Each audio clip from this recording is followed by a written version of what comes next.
ठीक है, अब इसमें जीएस का पार्ट हो गया आपका, और दूसरा सी सेट 80 क्वेश्चन, इसमें 100 क्वेश्चन। ठीक है, इसके कितने मार्क्स 200, इसके 200, क्योंकि इसमें 2.5 नंबर मिलते हैं, इसमें 2 नंबर।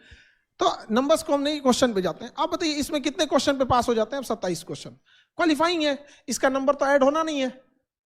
ऐड होता है नहीं। अब सोचिए 27 क्वेश्चन नहीं हो रहा है आजकल के लड़कों से। 27 क्वेश्चन, हम पहले पीटी की बात कर रहे हैं, सबसे ज्यादा फेल यही करता है, किसी भी चीज का सबसे ज्यादा फेल यही करता है। इसके एक रीजन है, आप ऐसे सोच के देखिए, प्रीलिम्स में अगर आपको कोई एक क्वेश्चन आ रहे हैं, सपोज हम जीएस की बात कर रहे हैं, तो वो आएगा तो आप बनाएंगे तो उसमें 2 में 2 मिल जाएगा। एक क्वेश्चन सॉल्व किया, आपको कितना नंबर मिल गया? 2 नंबर।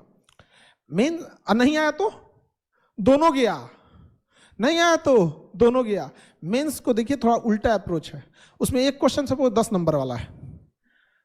क्या आपको लगता है कि जो लड़का पीटी पास किया होगा वो 10 नंबर का आंसर को अटेम्प्ट करेगा तो उसको 2-3 नंबर नहीं मिलेगा? मिलेगा यहाँ पे। तो वहां आपको एकदम 0 की संभावना नहीं है। आप समझ रहे हैं चीजों को? वहां एकदम 0 की संभावना नहीं है, बस आपको लेखन शैली आना चाहिए। वहां उसके अप्रोच अलग है और इसका अप्रोच अलग है। तो यहां जो भी सौतेला व्यवहार करेगा सी सेट से, वो भी आपको क्या कर देगा? सौतेला। आपको यहाँ सी सेट में 3 स्टेप देखने को मिले। एक का क्लास चलेगा वो अलग, प्रैक्टिस होगा वो अलग, और टेस्ट होगा अलग। टेस्ट में हम बन जाएंगे आपके दुश्मन। ठीक है, जब क्लासेस चलेंगे एकदम बाबू की तरह, तुम 2 बार पूछ लो, 3 बार पूछ लो, मन करे तो टीचर्स रूम में जाके दोबारा पूछ लो। प्रैक्टिस चलेगा तो एक आध बार बस डाउट की तरह पूछ सकते हो, और टेस्ट में पूछ दियो तो पिटा जाओगे वहीं पे, तुम टेस्ट में एकदम दुश्मन एकदम। तो उसके लिए सबसे, और कई लड़कों का लगता है कि सर ये इसमें कट ऑफ चले जाएगा, कई इसमें 200 में ना 110 ले आने वाले बैठे हैं, 120 ले आ देते हैं, 115, 116 इसे ले आ देंगे। उनसे डरिएगा नहीं, जानते हैं क्यों? डूबेगा इसमें वो। तो जो कट ऑफ बढ़ाने वाले लोग हैं ना, समझिए, जो प्रीलिम्स का कट ऑफ बढ़ाने वाले बूढ़े बूढ़े लोग हैं, आखिरी अटेम्प्ट वाले, जो इसमें 200 में ले आएंगे से 126 नंबर, 125 नंबर, वो कहाँ डूब जाएंगे? सी सेट में। इसलिए आप इधर गौर किए होंगे ना कि कट ऑफ ज्यादा नहीं जा रहा है, 95, मतलब 95, 97, मतलब 95 कैटेगरी वाइज भी वेरी करता है थोड़ा बहुत, 2-4 नंबर। तो आप समझते हैं, तो आप समझ रहे हैं ना, इसका कट ऑफ ज्यादा जाने वाला नहीं है। क्यों? जो कट ऑफ ले जा सकते थे उनके पैर में बांध दिया क्या चीज? सी सेट। अब कैसे हो सकता है? दोनों को तो ऐसा हो ही नहीं सकता आप इक्वल कर ले। तो मेंस, अब इसमें क्या हो जाएगा? ऐसे आपका ऐसे, ये आपको क्या लगता है एक दिन में हो जाएगा? एक दिन में कभी नहीं होने वाला आपका। ऐसे में स्ट्रक्चरिंग चाहिए आपको, स्ट्रक्चरिंग। ऐसे आप कुछ भी लिखिए, स्ट्रक्चर फॉर्मेट सेम होना चाहिए। यार कुछ तो स्ट्रक्चर हुआ होगा ना, कि एक डिस्ट्रिक्ट मजिस्ट्रेट का ट्रांसफर होता है, अगला डिस्ट्रिक्ट मजिस्ट्रेट उस काम को वहीं से उठा लेता है। लेकिन आप में ऐसा कभी नहीं हो सकता कि आप किसी नोट्स को आधा बनाएं और दूसरा कोई आके उस नोट्स को फिर कंप्लीट बना के चलो। कभी हुआ ऐसा? स्ट्रक्चर चाहिए उसको, समझिए इस चीज को।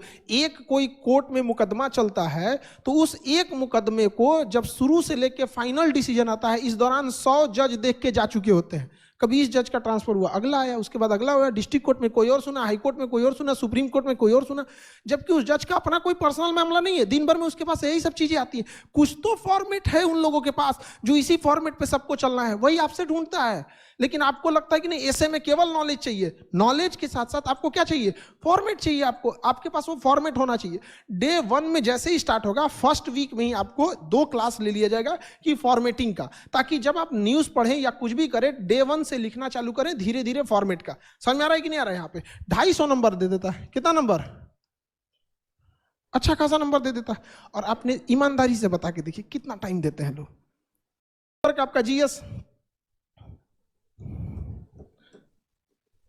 GS 1, 2, 3, 4 ऐसे सेम टू यू कर देते हैं। ये सब कितने का है? 250-250 का।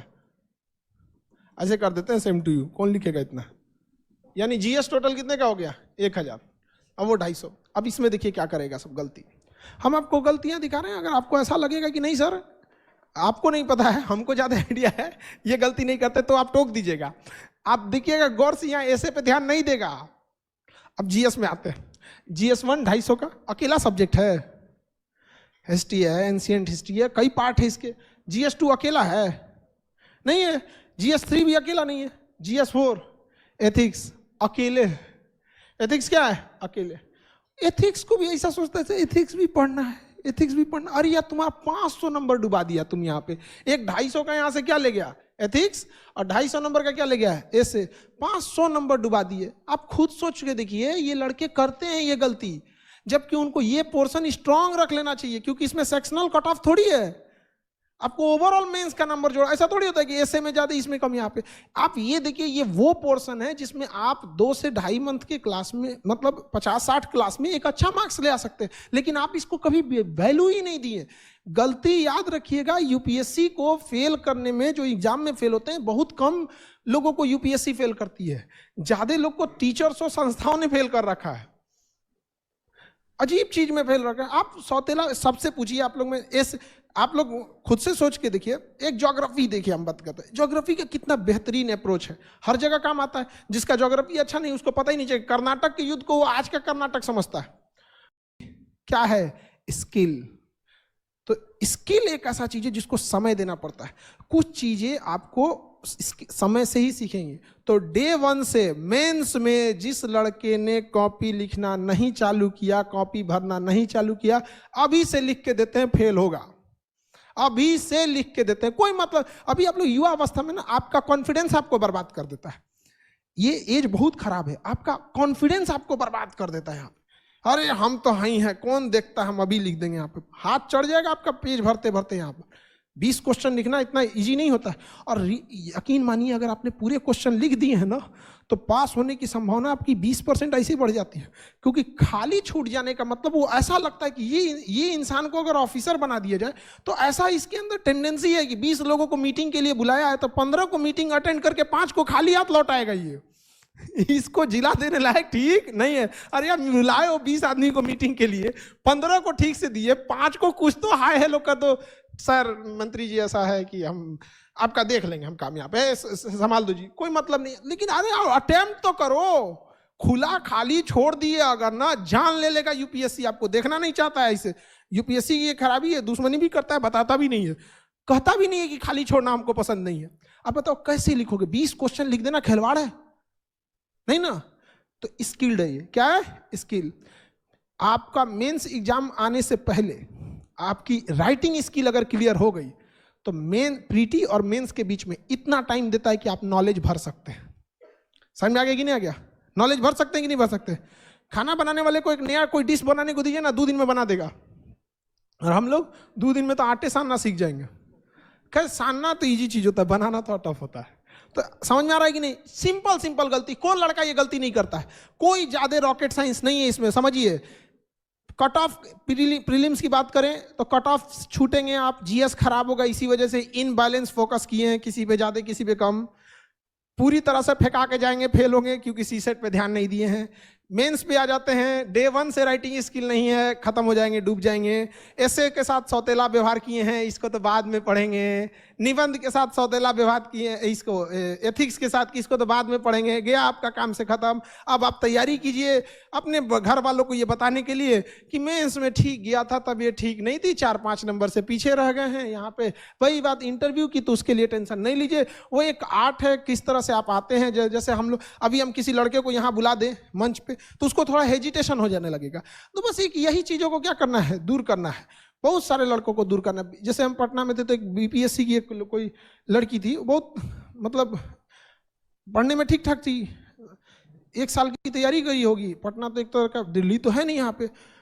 अब उसको ना बड़ा रिजल्ट देने में दिक्कत, इंटरव्यू में उसको हेजिटेशन, खत्म ही नहीं है उसके पास हेजिटेशन। यहाँ पे अजीब टाइप का, एकदम हिचकिचाने लगी थी दरवाजा खोलने टाइम पे, अजीब टाइप का। तो क्या पास हो गई, फाइनली वो पास हो गई। रीजन क्या है? उसको कई बार आदमी प्रैक्टिस किया, बिना मतलब कभी बैंक के पास भेज दिया कि ले जाओ ये लोन अर्जी लगा के चलो बैंक मैनेजर के पास, बिना मतलब का। उसको ना लोन मिलने वाला ही नहीं था, लेकिन एक हेजिटेशन तो दूर हो, हमें पता था कि लोन नहीं मिलने वाला। उसको बिना मतलब का किसी कंपनी में भेज दिए, कोई में मतलब कोई बड़े प्राइवेट कंपनी में कि हमें जॉब ऑफर चाहिए। अब अरे हमें नहीं मतलब है तुमको वहां ना LIC, ना तुम्हें लोन लेना है, ना तुम्हें वहां कंपनी में जॉब करना है, बट एटलीस्ट एक इंटरेक्शन का जो तरीका होगा, 8 बार 10 बार ऐसे ही बोला गया वहां पे, उसके बाद उसको थोड़ा इंप्रूवमेंट हुआ, बाकी जाके सही हो गया। सामने वाला को भी समझ में आता है कि इसको केवल यहां से नहीं, इसके बाद इसको ट्रेनिंग होगी, प्रोवेशन होगा, फिर इसको फाइनल सिलेक्शन दिया जाएगा। इंटरव्यू बहुत बड़ी बाधा नहीं बनती है। डे 1 से लिखना है या नहीं लिखना है? समझ में आ गया कि नहीं आ गया? और कोशिश कीजिए जब आप विचारों को भी लाएं ना तो सिस्टमेटिक ढंग से लाएं, बात भी करें ना तो एक सिस्टमेटिक ढंग से लिखने के लिए। आप कुछ भी नहीं आ रहा है शुरुआत में तो आज की दिनचर्या लिख दीजिए, आपने क्या किया, धीरे धीरे करके एक समय आएगा आप सही हो जाइएगा। आपको आप जैसे लड़की लोग आप ही लोग से कहते हैं